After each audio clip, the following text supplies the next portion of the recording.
Testing, testing. Can everyone in the back hear me? Julie?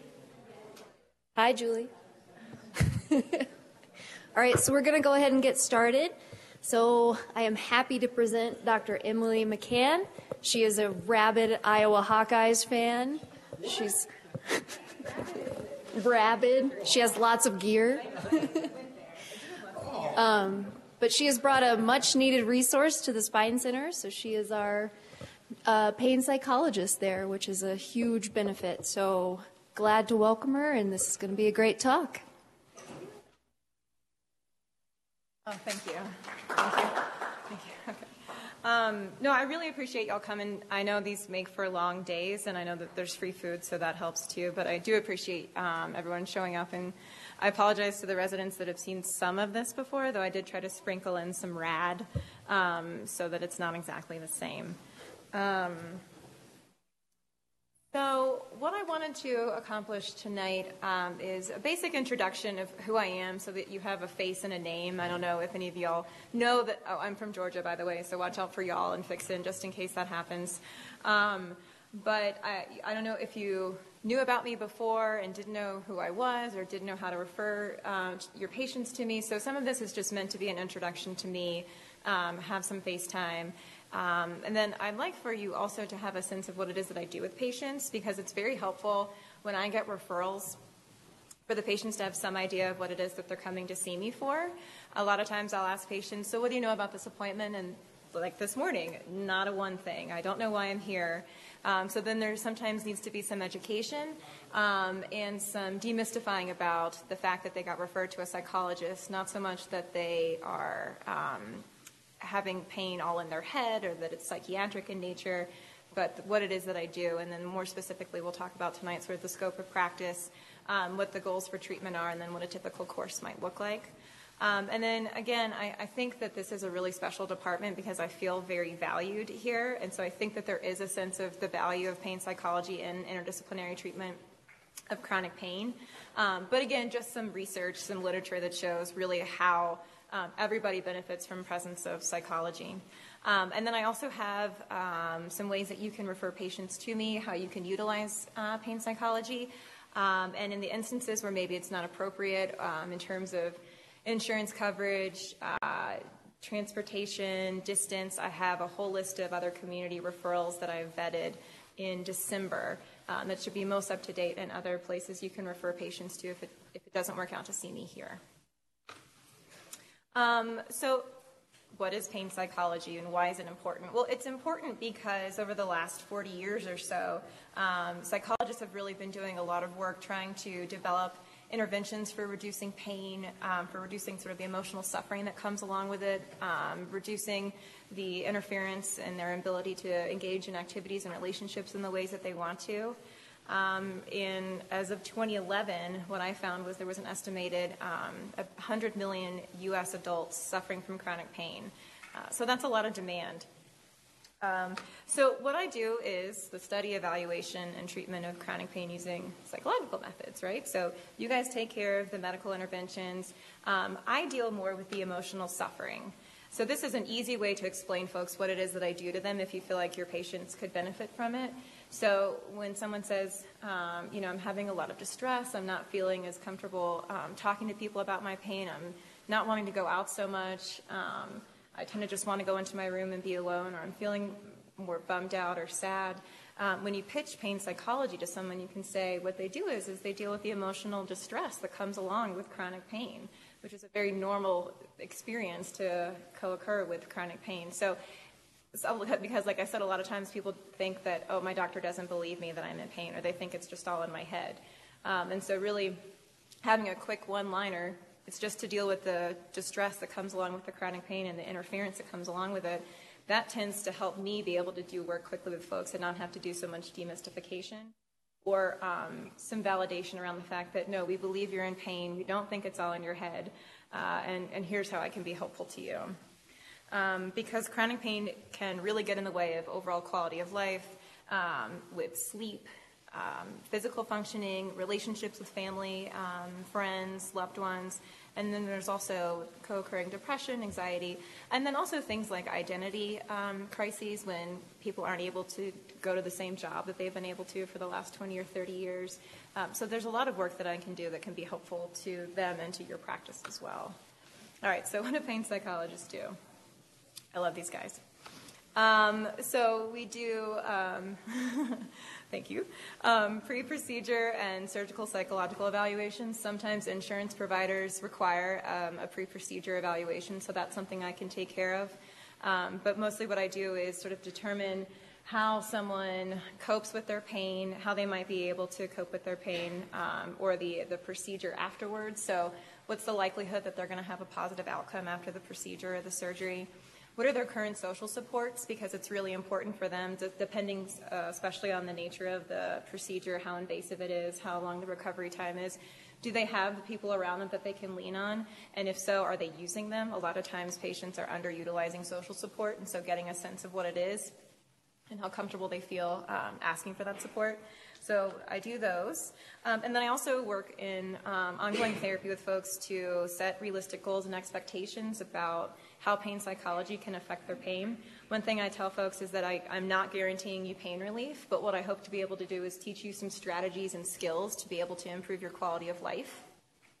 So if they're coming into me thinking I'm going to wave my magic wand and they're not going to have pain anymore, that's something we have to talk about. That's also true for expectations for medical procedures that they might be getting from you all.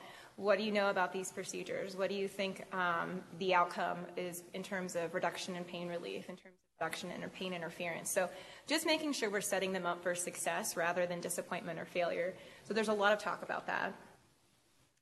It's really helpful for them to have education around their nervous system, how thoughts, feelings, and behaviors can serve to turn up the volume on pain, how thoughts, behaviors, and feelings can serve to sort of turn down the volume on pain, or at least give them a feeling of agency and control over their ability to live life on their own terms. So there is some boring science stuff that we'll talk about together. Not boring for us, obviously. Thank you, Adele. Also, really important to teach them coping strategies to deal with their pain in a different way. A lot of times what I see with folks that come into my office are a lot of passive coping strategies. So that might be social withdrawal, that might be emotional avoidance, that might be sleeping, that might be solely relying on medication. And so I try to teach them more active strategies like pleasant distraction, using social support, using activity wisely, doing time-based pacing. What does that even mean? And some other things where they, again, sort of increase their agency over their ability to feel like they have some control over their experience of pain. And then lastly, a big part of this is understanding how thoughts, feelings, and behaviors impact their pain and how their pain can impact their thoughts, feelings, and behaviors, and really working to break that chronic pain cycle. Once people can kind of figure out what their chronic pain cycle looks like, and I'll often do a diagram with them, they can usually say, oh, this is where I'm at. So once you can identify where you are, it's easier to break the cycle, to intervene at that point with some of those healthy coping strategies and help them feel more engaged in their life in a way that they benefit from it, rather than just being in this pervasive, perpetual cycle of chronic pain and distress. So these are sort of the most widely used methods to treat chronic pain. So cognitive behavioral therapy for chronic pain, which is an evidence-based practice. And we'll talk more in depth about what it is and how I use that. Relaxation and breathing retraining is really important. I joke with my folks that I want them to become ninja black belt masters in relaxation because it's so critical to really them benefiting from this practice. Mindfulness, which is an important piece too because it helps with that distress tolerance piece that might be missing.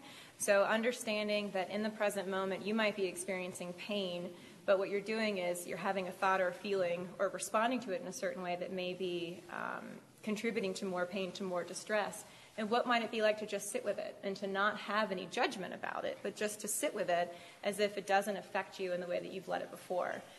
This can be more advanced and tends to be more effective with folks who are more psychologically minded and interested in this practice, but it can be very, very powerful because of the way they're able to reconstruct how they think about pain, how they feel about pain, and how they respond to it. And then education is super important just because it gives them, I think, a lot of buy-in into why it's so important to do this work. If they can understand how sympathetic activation works against them to increase their pain, and how parasympathetic activation works in their favor to not only benefit whole health, but also their pain, their mood, all these things, there really is more of a buy-in and a rationale that serves to, I think, improve compliance and overall treatment outcome. And then biofeedback, which I hope to get trained in kind of soon, though what I joke with my folks is I do a kind of low-budge version of biofeedback with the breathing retraining and relaxation exercises, because what they can get a sense of is the same ways that you might use fancy apparatus and software as they're doing breathing retraining and relaxation exercises, they may become more aware that their breathing is more deep and slow, that their heart rate's going down. Sometimes I'll have them pay attention to their hands, and if they are more red and warm, that's increased blood circulation, which is a good sign of relaxation. So I do my own little low-budge version of biofeedback in the office, but there's a lot of really good research out there, especially for headaches and migraines, that there are some fancy apparatus and software that can really benefit folks. And so I know that there have been a lot of referrals that have specified biofeedback for me. So it's not something I'm specifically doing on a grand scale, but it is something I do in my own low-budge way. The goals of pain psychology, the first and foremost really is to just improve quality of life, that they're able to do things in their own way, on their own terms, understanding how pain affects them, and then making choices around that. Improving their ability to self-manage pain. So some of that is self-efficacy. Some of that is understanding how to use skills, actually implementing skills, using social support, just their ability to feel like they have some control over things. Acceptance of self is not always one that happens, but I think it's an important one in terms of accepting the limitations that pain may have placed on them, and especially how it affects their sense of identity.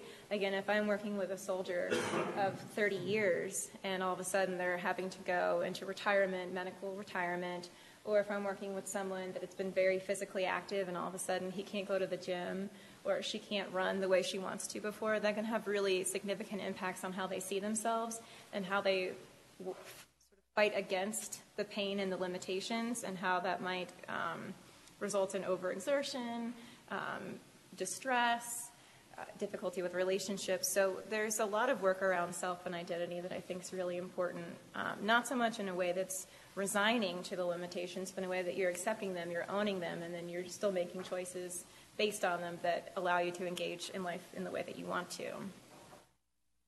And then I've said this before already, but empowering patients to feel like they have some more control over their experience of pain, rather than feeling like their body is doing something and has its own agenda and they're not on board with it. And so having some sense of control over self, especially in an environment where maybe there isn't a lot of control over, and confidence in their ability to utilize coping strategies effectively, ones that are more active in nature rather than ones that are more passive that they may have been relying on.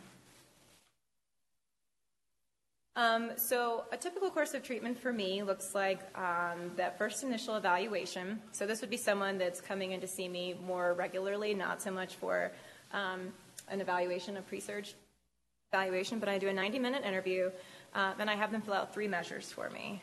So bear with me for a split second. I use the pain catastrophizing scale because it gives me really good information about how they think about pain. And there's a lot of research in terms of catastrophizing and pain disability, depression, anxiety, all these things. So they fill out this 13-question assessment, and it's broken into 3 different subscales. So rumination about pain, magnification of pain, helplessness around pain. So this gives me a lot of really good insight into how they think about pain, internal versus external locus of control. So it's one of my favorites to use.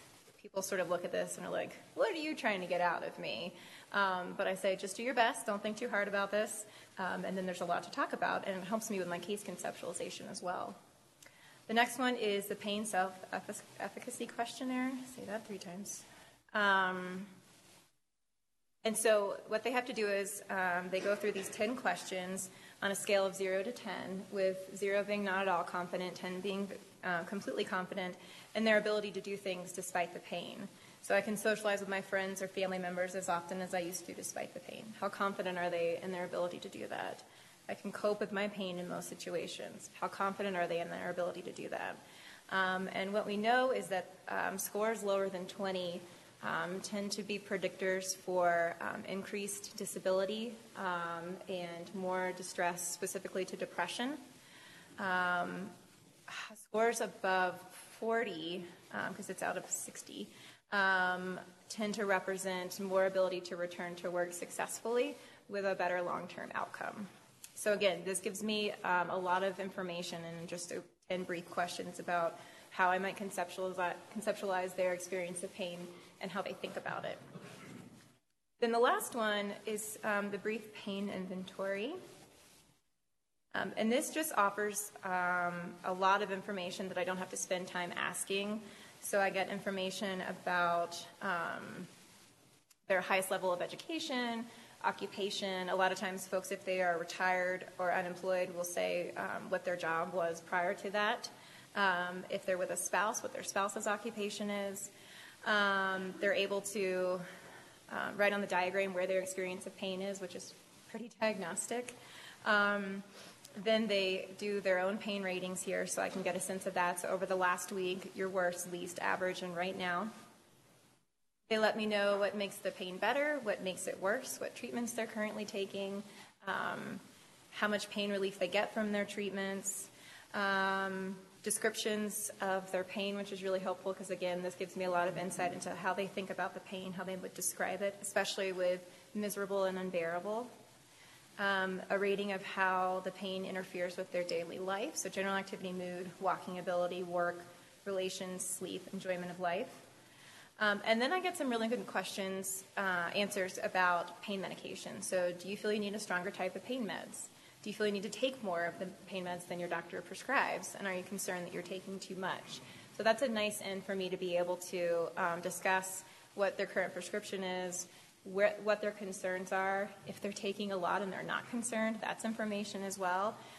So I get a lot out of this, which can be jumping off points for areas of questioning, or it gives me a space to bypass areas of questioning if I've already gotten the answer.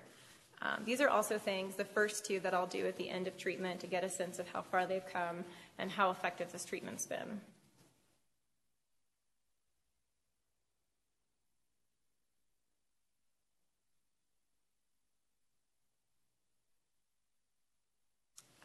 And so what I do in the 90-minute interview is try to gather as much information as possible. So I gather information about their history of pain, their current experience of pain, if they have, what their current interference with pain is. So even though I have that rating scale, I want to know more specifically what's it like to go to the grocery store. How does it affect relationships with your close friends, family, and significant other? How does it get in the way of your ability to enjoy things? So I'll go through lots of diagnostic questions regarding mood and anxiety and PTSD sometimes. Then I'll also ask about any psychiatric or psychological history. So have you ever worked with a counselor before? Have you ever taken medication for mood or sleep before? That gives me a lot of information as well. And then I always ask about trauma, physical, sexual, emotional abuse, substance use, current and history, just really trying to get as much information as possible because it really helps paint a picture of what it is that is contributing to their manifestation of distress, how much other psychosocial issues are contributing to it, and again, how I conceptualize my patient and the areas of treatment that need most attention.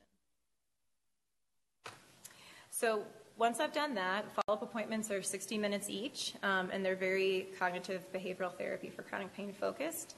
And the duration really can vary kind of depending on the patient, their presenting concerns, comorbidities, their motivation, their compliance, their ability to get here.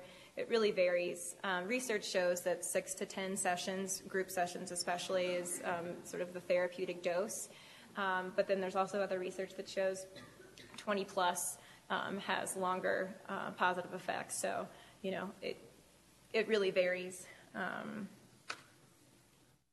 So CBT for chronic pain is considered the gold standard psychological treatment for chronic pain, and it's used most widely by psychologists specifically for chronic pain, for low back pain, headaches, arthritis, orofacial pain, and fibromyalgia as well.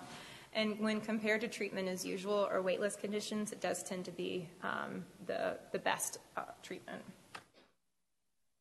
So research has shown that patients really benefit from CBT-CP in terms of pain reduction, increased ability to function in terms of work, mood stabilization, and decreased disability, so perceived disability and actual ability to return to work. More generally, there's a statistically small effect on pain-related disability and activity interference, but there have been medium effects on pain intensity, catastrophizing, and mood, and then significant effect for mood at 6 to 12-month post-treatment follow-up. So there's a robust base to say that it works. It's just a lot of individual differences. Research on low back pain has shown positive effects for pain intensity, pain-related interference, health-related quality of life, and depression. Headaches, when using CBT for CP, there has been reduced headache activity 30 to 60% of the time. Neck pain, improved fear of movement, which is really helpful, because we know I certainly have patients with neck pain that come in with braces and are very afraid to move their necks. And so I think that that's a really nice outcome. Fibromyalgia, it's been demonstrated to show reduced pain, reduced sleep problems, which is really critical, depression, functional status, and catastrophizing yet again. So there are three basic components of cognitive behavioral therapy for chronic pain. So the first is treatment rationale. So sort of that buy-in. Again, why use this method? Why might you benefit from this? So understanding how thoughts and feelings and behaviors can affect their experience of pain. And it puts them in the driver's seat. It gives them a sense of, okay, if I alter the way that I think, or if I do something that's pleasant and distracting, I might not suffer as much. And that can be very empowering and self-efficacious. The next is just coping skills training. Okay, so what you were doing wasn't really working. Let's learn something else. So that's where relaxation comes in, reducing muscle tension through progressive muscle reduction, progressive muscle relaxation. Cognitive restructuring is a really important piece in this. Distraction, activity pacing, planning pleasant activities, all these things that come together that we'll talk more specifically about in a few minutes are really essential so that they feel confident in their ability to use these strategies effectively rather than relying on the more passive strategies that just aren't working for them. And then once you've learned them, applying and maintaining them. That's the hard part. So this is a really nice graphic of what it is that I do with folks, and I find that it's really helpful to show people this. So in this instance, the situation is chronic pain. And it affects thoughts, it affects feelings, behavior, and it also affects the experience of pain. And so I point out specifically to patients that the arrows are bidirectional because everything affects everything. It isn't that you think differently and your pain will be affected. It's your feelings will be affected. Your behaviors will be affected. And how are they affected? So really delving into the three components of thoughts, feelings, and behaviors on pain, and then helping them understand how pain affects thoughts, feelings, and behaviors, again, to try to create a sense of agency and ownership over their experience of pain. So what I'm going to go through now are all the modules that I go through with folks. Sometimes it's in order, sometimes it's not. It depends on what is coming up for the patient. But these are all things that will get attention and discussed once I've started with a patient. So just going through the model, just what I did with you, really understanding how things affect each other and why that might be. Education on chronic pain, so talking about sympathetic versus parasympathetic activation, nerve pain, all the kinds of things that maybe they've heard about but they haven't asked before, clarifying any misconceptions, just making sure, again, that they have some buy-in and a nice solid foundation of understanding as appropriate. Theories of pain. So this is like the gate control theory. That's something that folks really, I think, respond to because they're like, oh, my gates are open. I'm really hurting today. Or those gates are closed. This is great. So that is really helpful. And it's a way that they can disseminate information that they're learning to others as well, because it's so important that those around them understand too, if they're going to be able to be supportive to them. And then we'll start practicing diaphragmatic breathing, and I'll have them do a little test in session with me where I have them put their hand on their chest and their hand on their belly and I'll instruct them how to breathe and then have them do 3 or 4 breaths and say, okay, well, what did you notice? And then if they're more chest breathing, talk about how you can engage your diaphragm and then practicing that. And that's always kind of fun. They're like, I'm a belly breather. That's great. Like they passed the test or something. But it's helpful to do in session because then I can instruct them how to breathe differently if they are breathing more from their chest rather than their belly, or give them some modifications. So progressive muscle relaxation and visual imagery, this is where I'll start to do relaxation in session with folks. So I always start with progressive muscle relaxation just as a gateway drug into relaxation. And then we'll start moving into things like a safe space or visualizing yourself at the beach, somewhere external. And then I'll advance into, okay, let's imagine pain in your body. Let's imagine a healing light coming over the darkness, which might represent the pain or illness. And let's imagine the darkness being replaced by light.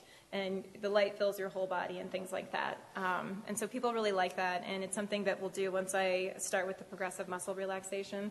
The idea is to do some kind of relaxation exercise in session. 1, it keeps them accountable. And 2, it helps give them a lot of different varieties that they can say, okay, today progressive muscle relaxation isn't working for me. Let me go to the beach. Or let me imagine colors or floating on clouds. So it gives them a lot of opportunities to try new things if something isn't working. So then we start talking about automatic thoughts and pain. And this is where some of the cognitive distortions come up. So the ideas of should, right? Should or shouldn't. And patients always love when I say, you're shoulding on yourself.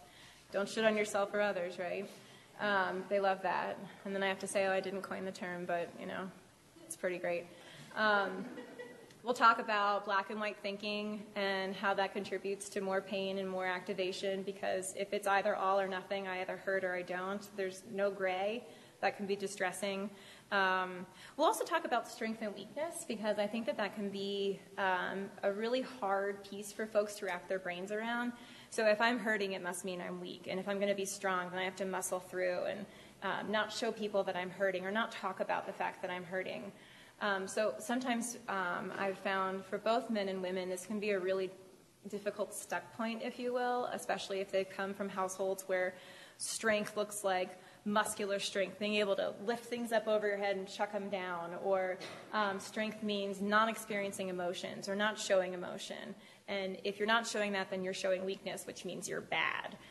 So talking about what their understanding of strength and weakness is, especially coming to therapy, a lot of folks think, I know I was too weak to handle this on my own. I needed help. And what I say to folks is, actually what you're doing is facing something that's known to be difficult and challenging. You're facing it head on. And that to me is courage. It would be easy to walk away from it, or it would be easy to pretend like it's not a thing. But you're saying, I'm really struggling with this. My life isn't working this way. I'm going to go face it head on. That's courage. And I think a lot of times that can be a point of acceptance, understanding, starting to move away from these rigid definitions of strength and weakness and say, yeah, you're right.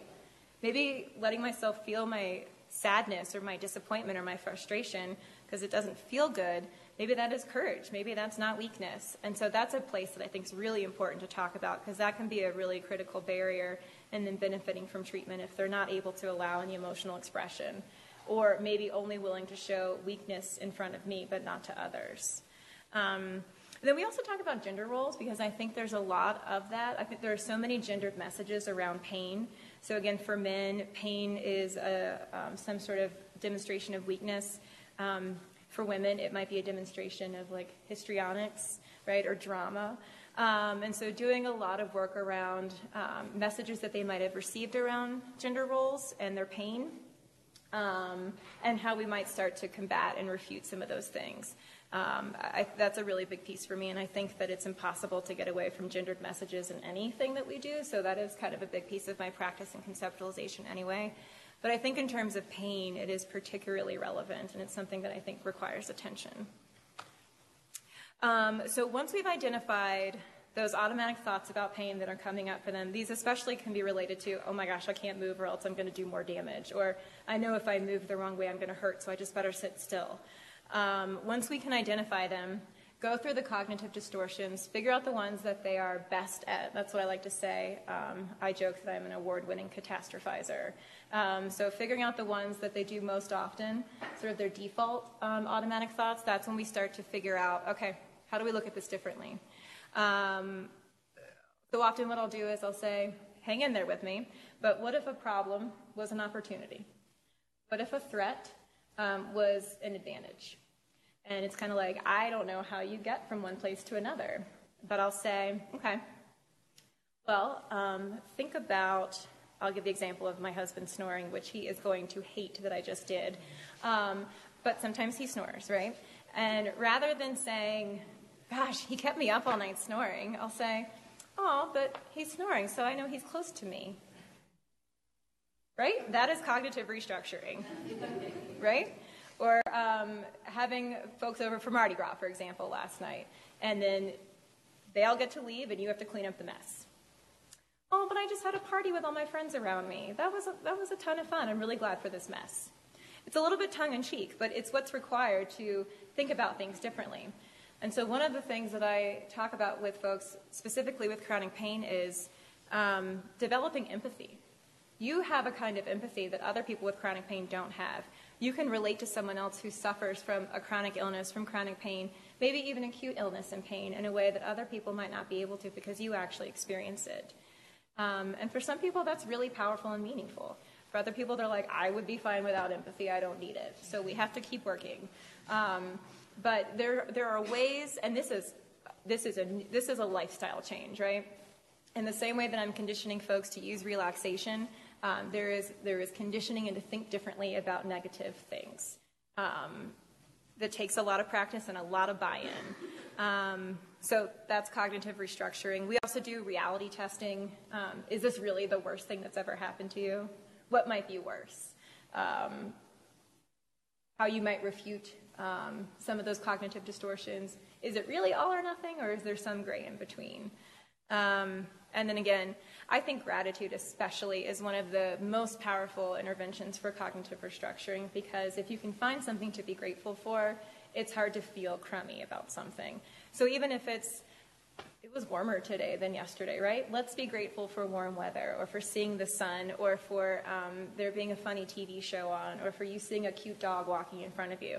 Sometimes it's stretching, but gratitude is a great place to alter thoughts, to focus on more positive aspects of your day, your hour, your minute, and that it can be a really solid foundation to start building new ways of thinking. Again, the snoring. Not super grateful for my husband snoring, but glad that he's next to me and sleeping like a baby. Stress management is a really important piece, and it's something that needs attention. We can't just assume that pain management, stress management. We need to ensure that there are things that are happening to manage stress.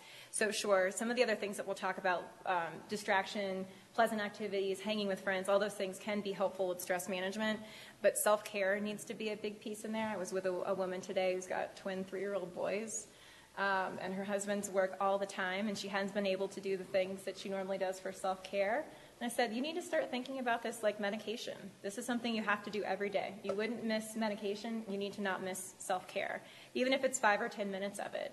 It's a really important piece in stress management, mood management, relationship management. So we'll talk specifically about how they're managing stress and what might need tweaking, how they might give themselves permission to do self-care. I've written out permission slips for self-care before, and I'm going to start doing it for this young lady. This is another area where social support can be really helpful. So leaning on people. If you need a 10-minute break, who can you call to come over and watch the kids? If you need to go get your nails done, go get your nails done. If you need to go to the gym, take some time to go to the gym. Really making it important that it becomes part of their daily lives. because stress management is good pain management. Time-based pacing is a super important one because when folks have good pain days, they're like, okay, my to-do list has 150 things on it. I'm going to get 150 things done today. And then they hurt more, they're down and out, they feel more distressed, they feel more frustrated until they have a good pain day again, and then they do it all over again. So helping folks understand, and I have a really good diagram that I have folks do to see how that actually as you time-based pace, you're able to get more done than if you were to do everything in one day and then be down for 2 weeks. So again, it's a new way of thinking because it can feel hard to pace yourself if you're not actually hurting, but that's the point. You don't want to stop activity once you started to hurt. You want to do something like 30 or 40% pain. So let's say they're wanting to do the yard. Okay, so give yourself, how much time would you normally do? An hour? So give yourself 20 minutes and then take a break. And that doesn't mean go lie down and, on the chaise, but it means maybe go sit somewhere and look at the stars, not if you're doing yard work, at the beautiful sky or something. So it doesn't mean that you need to go sit and be lazy. It just means you need to stop doing what you're doing for 5 or 10 minutes so that you can come back to it without exacerbating your pain levels. Pleasant activity is an important one. We want to make sure that, and this could be subsumed under self-care, but that they're doing something that they enjoy, not just doing chores or taking care of the kiddos and the house and whatever else, but making time to go to a movie, color, crochet, anything that they want to do that creates pleasant distraction and that they benefit from. Anger management's an important one. Folks feel pretty angry that they hurt, and sometimes they can lash out at the providers. And so it's very helpful to give them an outlet of their anger, to validate it, and then say, great, I hear you. How might you express that in a way that's assertive and not angry or aggressive? This can also be really helpful in enhancing communication with loved ones. So again, today, this woman gave me a ton of examples for today. I'm so glad I saw her earlier. But with her husband, he's like, once the kids are down, he's like, okay, hon, well, now you take a break. And she's like, well, but the kids are down. There's nothing to take a break from. So while he thinks he's being supportive, she's not receiving it as support. So how might she express what support actually looks like to her in a way that he can hear it and it can be accepted, rather than screaming at him and him not understanding what he did wrong? He's just trying to be helpful. So dealing with the real emotion of anger, frustration, disappointment, and then determining how best to express that in a way that they can get their needs met and that won't put up a wall, or that they just don't express anything at all. Sleep hygiene, I was going to say hygiene is really important. It is really important. But sleep hygiene is also really important because pain can get in the way a lot of the time. So we'll talk about stimulus control, not being on screens too close to bed, having a bedtime routine. A lot of my folks have kiddos, and I say, do they have bedtime routines? Well, of course they do. So why don't you? I never thought about that before. So there's a lot of behavioral things that we can do with sleep, and then also helping them not fret about sleep. The more you worry about sleep, the more you clock watch, the more you're guaranteed not to sleep. The more you're going to hurt, the more we perpetuate the pain cycle. So that often comes up much earlier in the protocol, just because it's such a key piece that nothing works well. We don't think well. We don't feel well. We don't relate well when we're tired. So that's a piece that can be really important and powerful, especially earlier on. And then towards the end, relapse prevention and flare-up planning. So we know you're going to have a flare. How do you want to prepare for it?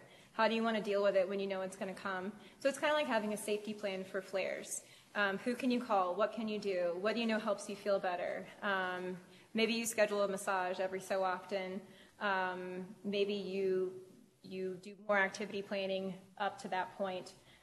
Maybe you set up a emergency flare kit so that you don't have to think about anything, but helping them know that flares are going to happen and how do you want to respond to it in a proactive way. And then maintenance therapy is needed. They're probably not going to leave my office forever and be like, I'm awesome, thanks so much. It's like, okay, let's treat this like we would anything else. Maintain. Let's see each other once a month, then maybe like 6 weeks. Then kind of depend on how they're doing and how they're utilizing social support. We'll just see what makes sense. But it's not unlike any other health maintenance. There needs to be some sort of accountability and ongoing eyes on, even if it's just one time a year, which has not happened yet. Then why is it important to treat pain from an interdisciplinary approach? Well, there are benefits in reducing pain intensity and reducing disability, reducing depression, anxiety, and increased participation back in their life in pleasurable ways. There are positive short-term effects on pain interference and long-term effects on return to work, which is an important thing because of cost effectiveness with regards to work, return to work, decreased use of us, right? It's better if they're not coming to us all the time.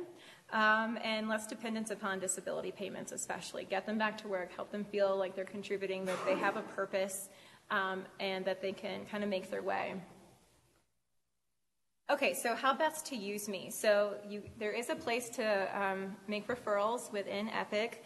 So I believe it's, I haven't actually referred to myself, but I believe it's under rehab psych, and then if you go under that, there's a specific pain psych. But even if you put rehab psych, they all come to me anyway. Or you can email me about a patient if you're not sure, and I can review the chart and then just contact the patient myself. But there are channels for referral. Some days, if I have a lot of cancellations or it's snowy or something, and my door is open and you say, I think someone could really benefit from you, or someone's really in distress in my office right now, would you mind just talking to them? I'm happy to do that, especially if I'm not, well, if I'm not with a patient, I will do that. If I'm with a patient, you're out of luck. But it's something that I want y'all to know that you can utilize because it can be really helpful, one, in just sort of diffusing a stressful situation for everybody, or two, having eyes on me, meeting with me for 10 or 15 minutes can be really helpful in their buy-in to want to work with me more, because then I'm not a scary monster beast that they don't know anything about. So that's really great, and I'm happy to do it when I'm not with anybody. So if my door's open and there's a little placard that says my name on there, if it's on the door, then I'm in there. Again, pre-procedure evaluations. And then I have a list of community resources that I can email out to everybody, but again, these are ones that I've vetted. I don't know how well you can see that. And I know some of these are like competition, so I can take these out if you'd rather me do that. But some of these are pain centers and some of these are mental health centers. It's better if your patients are in emotional distress to get them seen by any mental health provider, even if it's not specific to pain psych, because they'll benefit from it. But some of these folks do have more specific pain psych services that they can offer. Again, if for some reason it doesn't work out for them to see me or come here regularly. Okay.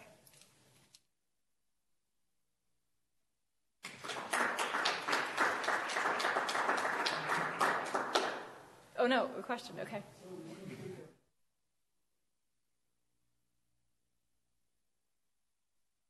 I don't love that. As long as they have been trained. I mean, there are lots of protocols. Like, I even have a little manual in my bag, actually. I mean, it depends on how they've been trained, because there's always individual differences, and it can't be a cookie-cutter model. So that's where things get dicey. I think that there are ways to do some cognitive restructuring or reframing with folks. I think there are ways to encourage relaxation exercises. But what I would call CBT, it requires some expertise and specialty training. And unless you can't go to a weekend workshop and be certified in CBT. It just doesn't work like that. So I have my reservations about it. If they are pulling pieces from it that work and are beneficial, and they're not calling it CBT, I'm fine with that. If they're doing CBT and not calling it CBT, I'm not fine with that. It's a matter of, do you have enough training, enough ability to think on your toes and adapt the protocol, and what your flexibility is with the protocol. I think that's where it can get dicey, because someone who comes in with a long history of trauma and also has chronic pain, they may not be good candidates for the protocol, and so that might not be a very effective treatment for them if they're having a lot of other triggers, if they're having a lot of emotional distress, if they're having a lot of distress tolerance. They're not going to benefit from it as much. That's going to leave them bitter in terms of another failed interaction with a medical provider or the healthcare system. So I'd rather them not do it, honestly. If they wanted to ask me, I'd say I'd rather them not do it, refer. But things like how you might look at things differently in terms of reframing a bad situation into where do you find the silver lining, Or let's make you a ninja black belt master in relaxation. Good with that.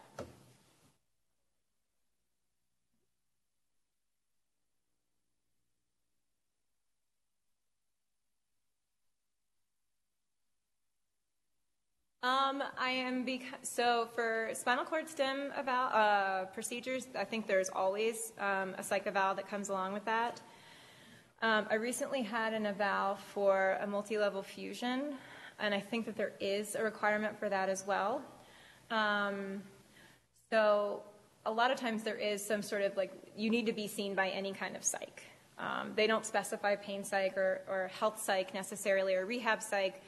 But a lot of times, they need to have some sort of psychological evaluation, and it's better if they can go to one of those three because we have more specialty knowledge about how coping might impact their outcome. But I think I have worked enough with UPI to know how to code and bill things appropriately so that folks aren't. Oh. Yeah. Oh, yeah. So I had a woman that I did not feel comfortable giving a thumbs up for a spinal cord stem. She really didn't meet the criteria. Not yet. I've only done 2 of those, though. But I don't mind being the bad guy, honestly. If I don't think they're going to benefit from it, then I'm very honest about it. And I'll say, here's what we could do in the meantime. Maybe work with someone like me. Maybe do some PT. How can you bolster your social support? But I'll tell them why they're at risk right now for the patient. Well, I think I'm sort of being the, I kind of am, right? No. Oh, great.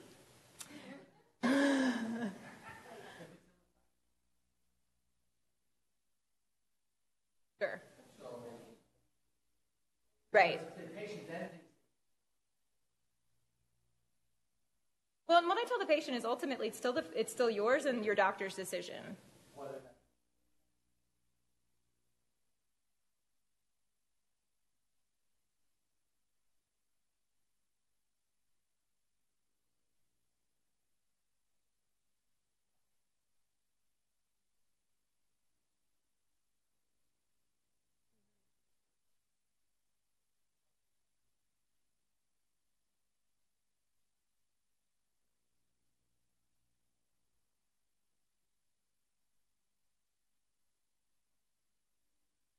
Well, I never say I recommend you avoid the surgery. I'll never say that. I'll give my recommendations for therapy, for social support, for social engagement, and then I'll say, here are some reservations. Right. Good to know. Good to know. Okay. Good to know.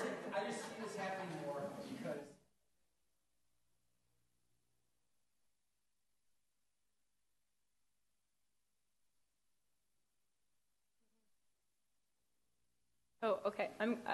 Yeah.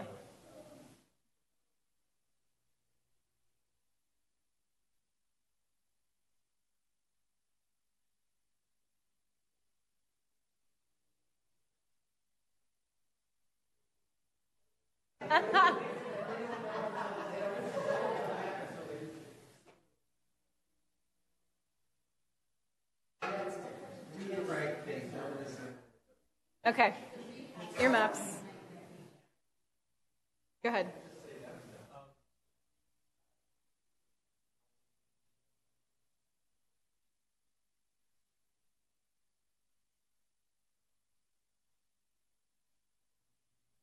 Active substance use is a problem. So someone that is actively using alcohol or drugs, marijuana is a little dicier, but if they're self-medicating that way, I would encourage them to work on that before they come to me. If there's really severe mental illness, that needs to be treated before they can really benefit from me because I'm not going to be their primary mental health provider.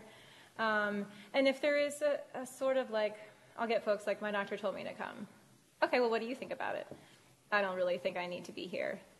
Let's not do that then, right? So, the ones that are challenging for y'all, that's not necessarily a red flag for me.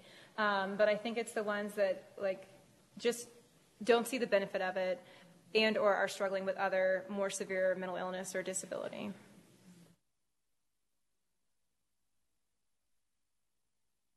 Unfortunately, not so much. Maybe. Kind of depends. Again, kind of like marijuana, it depends. The ones that don't love coming to me, they're like, my doctor just wants me to get off my opioids. Okay, well, I don't prescribe, so that's a great point. I love being able to say, like, I have nothing to do with your medications. I'm here to help you feel more empowered in your life to be able to do the things you want to do. And if that means that we work on titrating you off of meds, let's do that. One in is to help them titrate down off of sleep medications. So that can be a nice buy-in if like, oh, my sleep has improved. Let's see what this is like maybe with my pain. So that's a point that is a little easier to broach. But a lot of times they'll say, I'm just here because my doctor doesn't want to prescribe me medication anymore. And I'm like, good, let's talk about that. It's a tough one.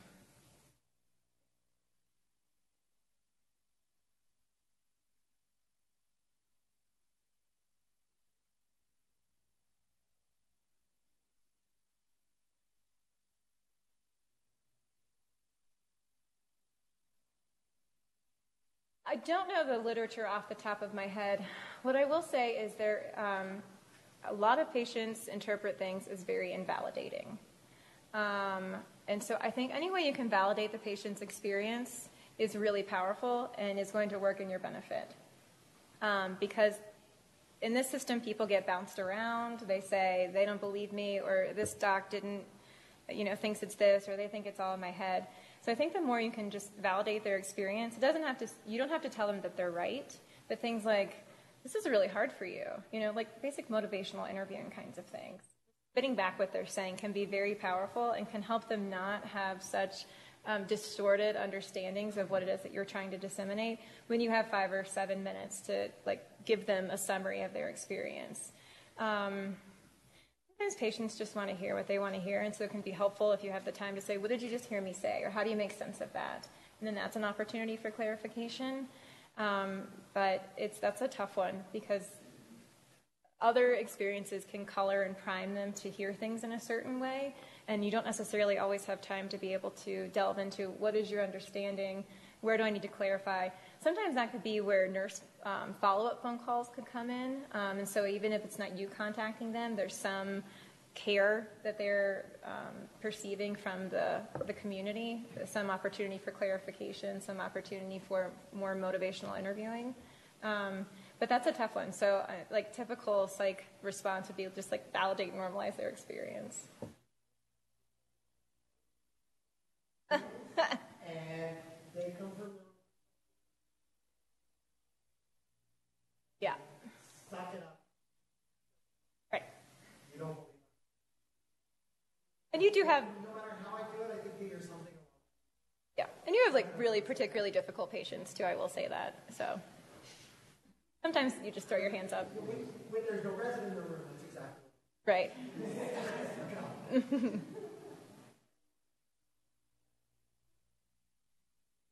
Uh-huh.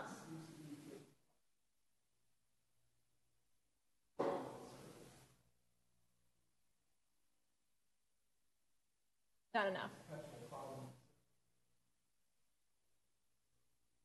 So I was actually trained in that at the VA last year, so I am doing some of that with my folks, and so that's certainly another buy-in for pain psych that you could use to get folks into the office. I think one thing you can say is, if you're stressing about sleep, how is that helpful to your sleep? So you could help them understand that their own thoughts about sleep can be contributing to more wakefulness. And then I would really just impress upon them the trying not to use too many screens before bedtime. We could maybe put together a little group where I could do some psychoeducation with folks and then not necessarily have to do follow-up with them, but could give them sort of a really quick and dirty hour-and-a-half CBTI kind of psychoed, where they can go off with some behavioral and cognitive strategies that will, the research shows, improve their sleep if they adhere to it. But it is pretty pervasive. But I did it a lot last year, so I have a lot of training. I realize we're over, and I would love any future emails or anything like that. And I have a stack of cards with me if you want them. I don't know if we can send this out if you want it. I can send out the community resources too, but I'm pretty available. So however best you want to reach me. Ooh, I prefer not to because that gets dicey, but I would consider it on a case-by-case basis. Well, thank you all so much. I really appreciate it.